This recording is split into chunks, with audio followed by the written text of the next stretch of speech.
Assalamualaikum warahmatullahi wabarakatuh.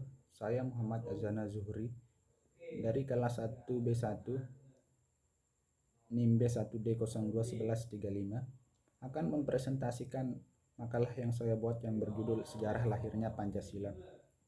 3,5 abad lebih bangsa kita dijajah bangsa asing. Tahun 1511 bangsa Portugis merebut Malaka dan masuk Kepulauan Maluku. Sebagai awal sejarah buramnya bangsa ini, disusul Spanyol dan Inggris yang juga berdalih mencari rempah-rempah di bumi Nusantara. Kemudian, tahun 1596, bangsa Belanda pertama kali datang ke Indonesia di bawah pimpinan Hotman dan De Keyser. Yang puncaknya bangsa Belanda mendirikan VOC dan J.P. Tuen yang diangkat sebagai Gubernur Jenderal pertama VOC. Penjajahan Belanda berakhir pada tahun 1942, tepatnya tanggal 9 Maret 1942. Pemerintah Hindia Belanda menyerah tanpa syarat kepada Jepang. Sejak saat itu, Indonesia diduduki oleh bala tentara Jepang. Namun Jepang tidak terlalu lama menduduki Indonesia. Sebab tahun 1944 tentara Jepang mulai kalah melawan tentara sekutu. Untuk menarik simpati bangsa Indonesia agar bersedia membantu Jepang melawan tentara sekutu, Jepang memberikan janji kemerdekaan di kelak kemudian hari. Janji ini diucapkan oleh Perdana Menteri Kaiso pada tanggal 7 September 1945. Oleh karena terus terdesak, maka pada tanggal 29 April 1945, Jepang memberikan janji kemerdekaan yang kedua kepada bangsa Indonesia, yaitu janji merdeka tanpa syarat yang dituangkan dalam maklumat Gunsiken atau pembesar tertinggi sipil dan pemerintah militer Jepang yang di Jawa dan Madura. Dalam maklumat tersebut sekaligus dimuat dasar pembentukan Badan Penyelidikan Usaha-usaha Persiapan Kemerdekaan Indonesia atau BPUPKI. Tugas badan ini adalah menyelidiki dan mengusulkan usul-usul untuk selanjutnya dikemukakan kepada pemerintah Jepang untuk dapat dipertimbangkan bagi kemerdekaan Indonesia. Keanggotaan badan ini dilantik pada tanggal 28 Mei 1945 dan mengadakan sidang pertama pada tanggal 29 Mei sampai dengan 1 Juni 1945. Dalam sidang pertama tersebut yang dilancarkan khusus mengenai dasar negara untuk Indonesia merdeka nanti. Pada sidang pertama tersebut, dua tokoh membahas dan mengusutkan dasar negara, yaitu Muhammad Yamin dan Insinyur Soekarno. Tanggal 29 Mei 1945, Muhammad Yamin mengusulkan usul mengenai calon dasar negara secara lisan yang terdiri atas 5 hal, yaitu peri kemanusiaan, peri kebangsaan, peri ketuhanan, peri kerakyatan, dan kesejahteraan rakyat.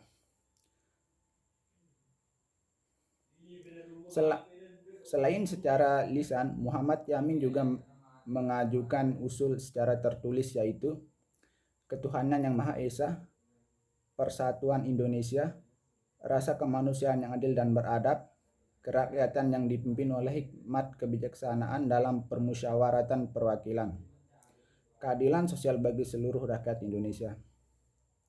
Kemudian pada tanggal 1 Juni 1945, Insinyur Soekarno atau Bung Karno mengajukan usul mengenai calon dasar negara, yaitu nasionalisme atau kebangsaan Indonesia, internasionalisme atau peri kemanusiaan, mufakat atau demokrasi, ketuhanan kesejahteraan sosial, ketuhanan yang berkebudayaan. Kelima hal ini oleh Bung Karno diberi nama Pancasila. Lebih lanjut, Bung Karno mengemukakan bahwa kelima sila tersebut dapat diperas menjadi trisila, yaitu sosionasionalisme, sosiodemokrasi, dan ketuhanan. Selanjutnya oleh Bung Karno, tiga hal tersebut masih bisa diperas lagi menjadi eka sila, yaitu gotong royong. Selesai sidang pembahasan dasar negara, maka selanjutnya pada hari yang sama atau 1 Juni 1945, para anggota BPUPKI sepakat untuk membentuk sebuah panitia kecil yang tugasnya adalah menampung usul-usul yang masuk dan memeriksanya serta melaporkannya kepada sidang pleno BPUPKI. Tiap-tiap anggota diberi kesempatan mengajukan usul secara tertulis paling lambat sampai dengan tanggal 20 Juli 1945. Adapun panitia kecil ini dianggotakan 8 orang, yaitu Insinyur Soekarno, Ki Bagus Hadikusumo, Ki Haji Wahid Hasyim, Mr. Muhammad Yamin, Muhammad Sutarjo Kartohadikusumo, Mr. A.A. Maramis, R.O. Iskandar Dinata, Drs. Muhammad Hatta. Pada tanggal 22 Juni 1945 diadakan rapat gabungan antara panitia kecil dan para anggota BPUPKI yang berdomisili di Jakarta. Hal ini yang dicapai antara lain disetujui dibentuknya sebuah panitia kecil penyelidik usul-usul atau perumusan dasar negara yang terdiri atas 9 orang, yaitu Insinyur Soekarno, Dr. Andes Muhammad Hatta, Mr. A. Maramis, Ki Haji Wahid Hasyim, Abdul Kahar Muzakir, Abi Kusumo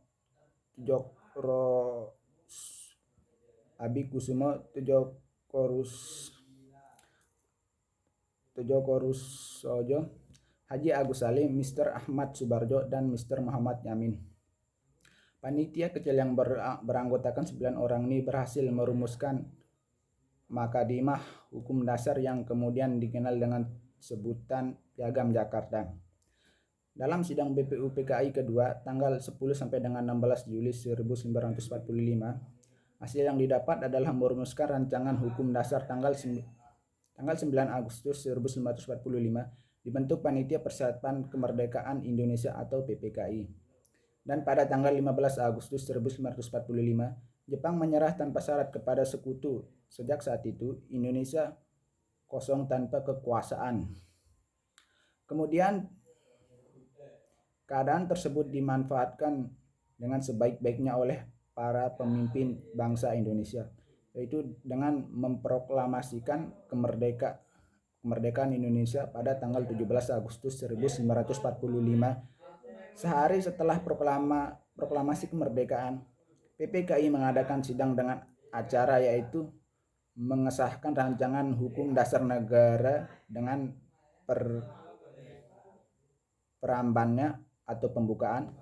2. Memilih presiden dan wakil presiden. Usai mengesahkan preambul, terjadi proses yang sangat panjang sehingga sebelum mengesahkan preambul, Dr. Andes Muhammad Hatta terlebih dahulu mengemukakan bahwa pada tanggal 17 Agustus 1945 sore hari, saat setelah proklamasi kemerdekaan, ada utusan dari Indonesia bagian timur yang menemuinya. Intinya, rakyat Indonesia bagian timur mengusulkan agar pada alinea keempat preambal di belakang kata ketuhanan yang berbunyi dengan kewajiban menjalankan syariat Islam bagi pemeluk-pemeluknya dihapus, jika tidak maka rakyat Indonesia bagian timur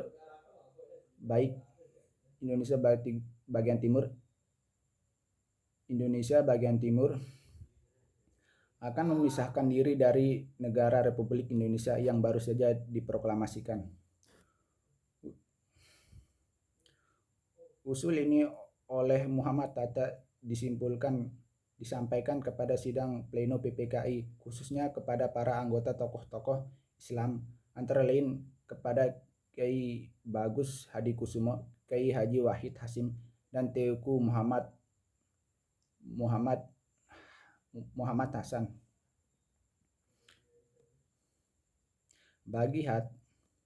Bung Hatta berusaha meyakinkan tokoh-tokoh Islam demi persatuan dan kesatuan bangsa oleh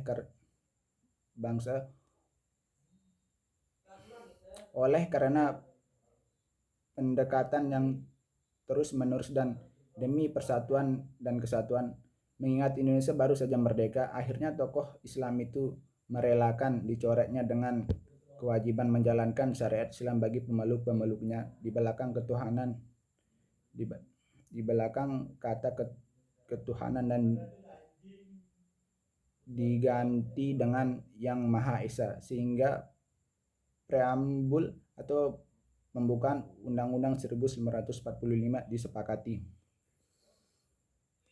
Dan untuk melaksanakan Pancasila sebagai ideologi dan dasar negara sekaligus sebagai pandangan hidup seluruh rakyat Indonesia, maka Pancasila diterjemahkan dalam bentuk butir-butir, yaitu satu, ketuhanan Yang Maha Esa.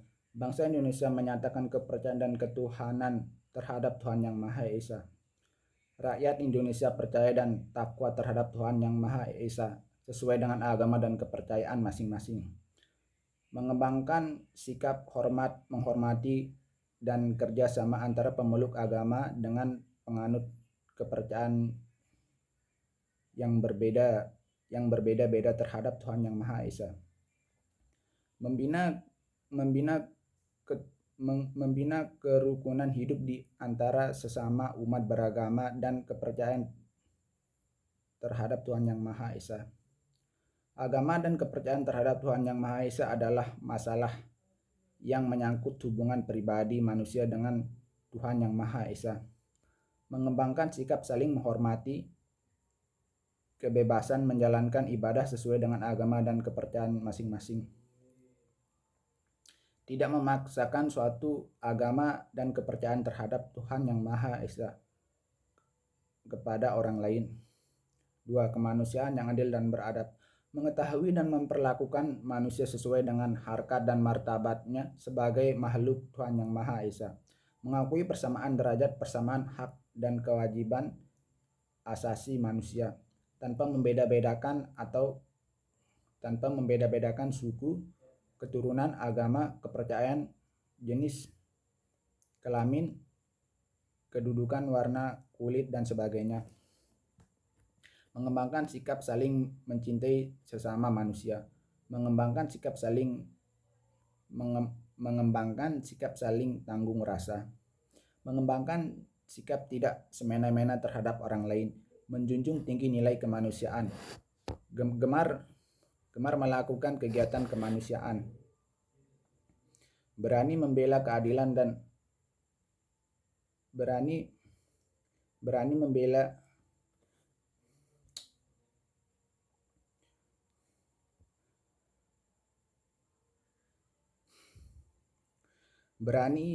membela keadilan dan kebenaran. Bangsa Indonesia merasa dirinya sebagai bagian dari seluruh umat manusia. Mengembangkan sikap hormat, menghormati, dan kerjasama dengan bangsa lain. 3. Persatuan Indonesia. Mampu menempatkan persatuan, kesatuan, serta kepentingan dan keselamatan bangsa dan negara sebagai pembangun bersama di atas kepentingan pribadi dan golongan. Sanggup dan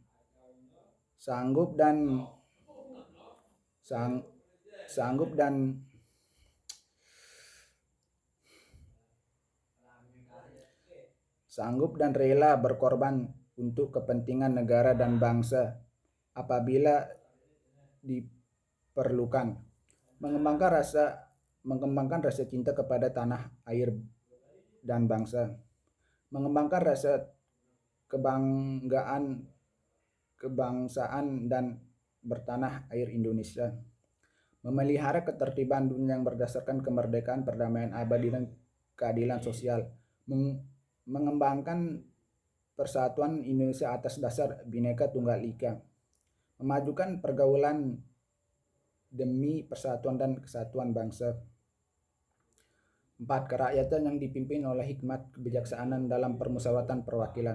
Sebagai warga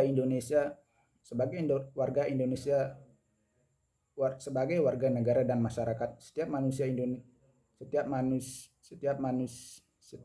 Indonesia mempunyai kedudukan, hak, dan kewajiban yang sama. Tidak boleh melaksanakan kehendak kepada orang lain, mengutamakan musyawarah dalam mengambil keputusan untuk kepentingan bersama. Musyawarah untuk mencapai mufakat diliputi oleh semangat kekeluargaan, menghormati dan menjunjung tinggi setiap keputusan yang dicapai sebagai hasil musyawarah, dengan itikad baik dan rasa tanggung jawab menerima dan melaksanakan hasil keputusan musyawarah. Di dalam musyawarah diutamakan kepentingan bersama di atas kepentingan pribadi dan golongan. Musyawarah dilakukan dengan akal sehat dan sesuai dengan hati nurani yang luhur. Keputusan yang diambil harus dapat dipertanggungjawabkan secara moral kepada Tuhan Yang Maha Esa, menjunjung tinggi hakikat dan martabat manusia, nilai-nilai kebenaran dan keadilan, mengutamakan persatuan dan kesatuan demi keputusan bersama, kepentingan bersama. Memberikan kepercayaan kepada wakil-wakil yang dipercayai untuk melaksanakan permusyawaratan. 5. Keadilan sosial bagi seluruh rakyat Indonesia. Mengembangkan perbuatan yang luhur yang mencerminkan sikap dan susunan kekeluargaan dan kegotong royongan. Mengembangkan sikap adil terhadap sesama, menjaga keseimbangan antara hak dan kewajiban, menghormati hak orang lain, suka memberi pertolongan kepada orang lain agar dapat berdiri sendiri, tidak menggunakan hak milik untuk usaha-usaha yang bersifat pemerasan terhadap orang lain, tidak menggunakan hak milik untuk hal-hal yang bersifat pemborosan dan gaya hidup mewah, tidak menggunakan hak milik untuk bertentangan dengan atau merugikan kepentingan umum, suka bekerja sama, suka menghargai hasil karya orang yang bermanfaat bagi kemajuan dan kesejahteraan bersama, suka melakukan kegiatan dalam rangka mewujudkan kemajuan yang merata dan berkeadilan sosial. Sesuai fakta sejarah, Pancasila tidak terlahir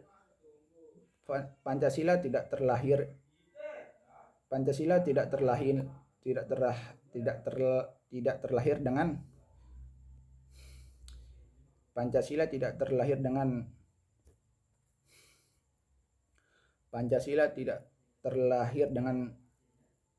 sesuai fakta sejarah, Pancasila tidak terlahir dengan mudah pada tahun 1945, tetapi membutuhkan proses penemuan yang lama, dengan